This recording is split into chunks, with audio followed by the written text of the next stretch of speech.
All right. Want to talk through caller ID reputation as an option for caller ID remediation and give you some recommendations. Essentially, what caller ID reputation is doing is they looking at a device cloud as well as an applications or API cloud. The device cloud is targeted at the major cellular carriers in the Verizon, AT&T, and T-Mobile. And then the API cloud is specific to the applications where people can mark things as spam. I want to kind of take you through this and talk a little bit about remediation options that they provide. So you've got a dashboard. You pay for a certain number of numbers per month.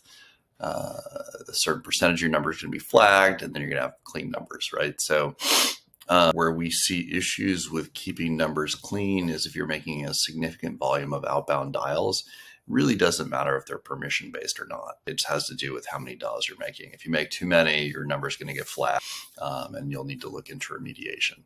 So generally, we're looking at roughly 75 outbound dials per day as a recommended maximum.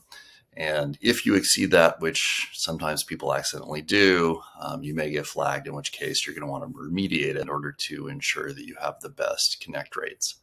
So looking at the UI, right, we've got a majority of clean numbers. The other thing to keep in mind is if you do get flagged by like RoboKiller or something like that, that's an individual flagging you on an app on their phone, and then that propagates across their network. So we got flagged with RoboKiller. There's really no way to remediate those. Same with the FTC. A lot of times with FTC complaints, that complaint could be 10 years old and that number just keeps kind of floating around. So you had nothing to do with the violation. The FTC, as near as I've seen, doesn't really investigate anything. They just mark the number and then it never goes away. So if you get marked with these guys, generally I would recommend that you go ahead and let that number go. If you get marked with the carriers, you want to go ahead and go through a remediation process. And each carrier has a remediation process that I'll go into in a separate video. Carriers are pretty good about remediating your numbers. So just keep that in mind.